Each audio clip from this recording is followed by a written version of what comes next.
Hello everyone. तो हाल ही में news मिली है कि प्रणब मुखर्जी जो कि भारत के 13वें नंबर के पूर्व राष्ट्रपति रह चुके हैं, उनकी मृत्यु हो गई है। तो आज हम उनके जीवनी के बारे में जानते हैं। इनका जन्म हुआ था 1 दिसंबर 1935 को और इनकी मृत्यु हुई है 31 अगस्त 2020 को। ये लंबी बीमारी से ग्रसित थे।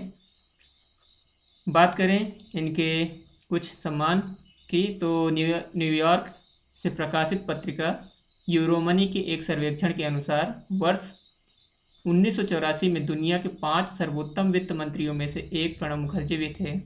उन्हें सन 1997 में सर्वश्रेष्ठ सांसद का अवार्ड मिला था। वित्त मंत्रालय और अन्य आर्थिक मंत्रालयों में राष्ट्रीय और अंतर्राष्ट्रीय या आंतरिक रूप से उनके नेतृत्व का लोहा माना गया। वह लंबे समय के लिए देश की आर्थिक नीतियों को बनाने में महत्वपूर्ण व्यक्ति के रूप में जाने जाते हैं। उनके नेतृत्व में ही भारत ने अंतर्राष्ट्रीय मुद्रा कोष में ऋण की 1.1 अरब अमेरिकी डॉलर की अंतिम किस्त नहीं देने का गौरव अर्जित किया। उन्हें प्रथम दर्जे का या फिर फर्स्ट अव्वल किस्म का मंत्री माना जाता था और सन 1980 से 1985 के दौरान प्रधानमंत्री की अनुपस्थिति में उन्होंने केंद्रीय मंत्रिमंडल की बैठकों की अध्यक्षता भी की थी। उन्हें सन 2008 के दौरान सार्वजनिक मामलों में उनके योगदान के लिए भारत के दूसरे सर्वोच्च नागरिक पुरस्कार पद्म विभूषण से सम्मानित किया गया। प्रणब मुखर्जी को 26 जनवरी 2019 में भारत रत्न से सम्मानित किया गया था। कुछ और इनके पहलू देख लें तो भारत के 13वें नंबर के राष्ट्रपति बने। 26 जनवरी 2019 को भारत रत्न से सम्मानित किया गया और सूरी या वीरभूमि के सूरी विश्वविद्यालय से या फिर विद्यासागर कॉलेज जो है वहाँ से इन्होंने शिक्षा ग्रहण की थी। कलकत्ता विश्वविद्यालय से उन्होंने इतिहास और राजनीति विज्ञान में स्नातकोत्तर के साथ कानून की डिग्री हासिल की। वे एक वकील और कॉलेज प्राध्यापक भी रह चुके हैं। उन्हें मानद डी लिट उपाधि भी प्राप्त है। उन्होंने पहले एक कॉलेज प्राध्यापक के रूप में और बाद में एक पत्रकार के रूप में अपना करियर शुरू किया।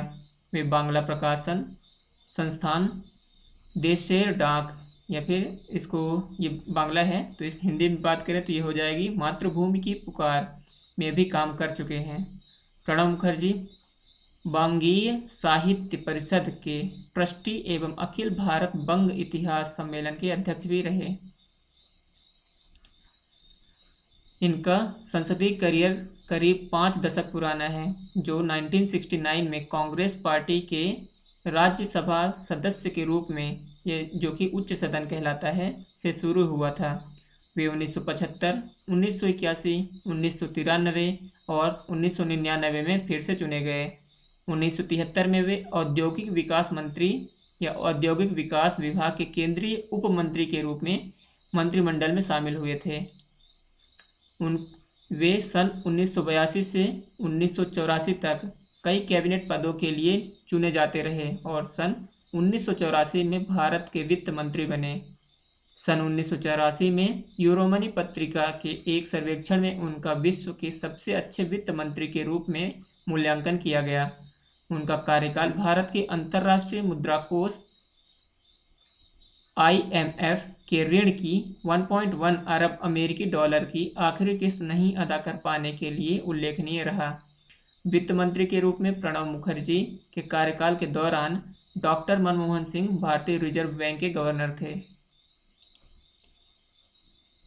वे इंदिरा गांधी की हत्या के बाद हुए लोकसभा चुनाव के बाद राजीव गांधी की समर्थक मंडली के षड्यंत्र के शिकार हुए, जिसने इन्हें मंत्रिमंडल में शामिल नहीं होने दिया। कुछ समय के लिए उन्हें कांग्रेस पार्टी से निकाल दिया गया। उस दौरान उन्होंने अपने राजनीतिक दल राष्ट्रीय समाजवादी कांग्रेस का गठन किया, लेकिन सन 1989 में राजीव गांधी के साथ समझौता होने के बाद उन्होंने अपने दल का कांग्रेस पार्टी में विलय कर लिया। उनका राजनीतिक कैरियर उस समय पुनर्जीवित हो उठा जब PV नरसिम्हा राव ने पहले उन्हें योजना आयोग के, जो कि आज नीति आयोग कहलाता है, योजना आयोग के उपाध्यक्ष के रूप में और बाद में एक कैबिनेट मंत्री के तौर पर नियुक्त करने का फैसला लिया।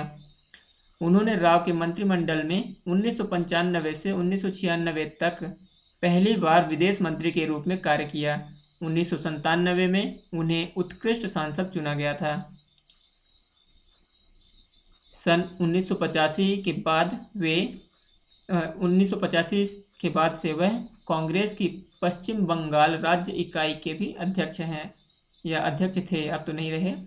सन 2004 में जब कांग्रेस ने गठबंधन सरकार के अगुवा के रूप में सरकार बनाई तो कांग्रेस के प्रधानमंत्री मनमोहन सिंह सिर्फ एक राज्यसभा सांसद थे। इसलिए जंगीपुर, जो कि लोकसभा निर्वाचन क्षेत्र है, से पहली बार लोकसभा चुनाव जीतने वाले प्रणब मुखर्जी को लोकसभा में संसद का नेता बनाया गया।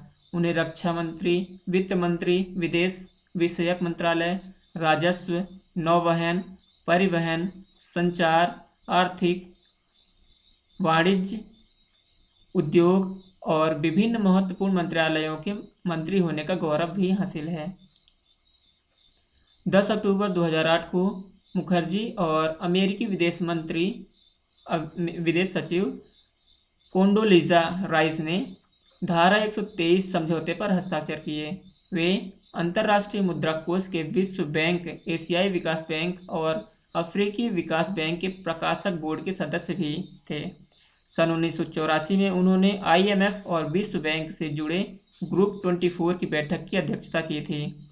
मई और नवंबर 1995 के बीच उन्होंने सार्क मंत्री परिषद सम्मेलन की अध्यक्षता की थी।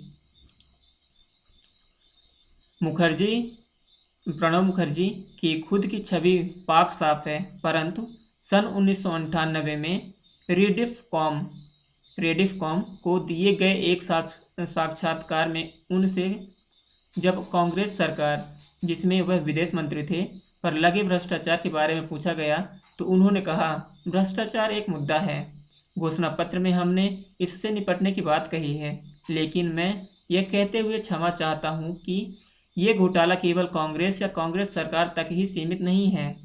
बहुत सारे घोटाले हैं, विभिन्न राजनीतिक दलों के कई नेता उनमें शामिल हैं।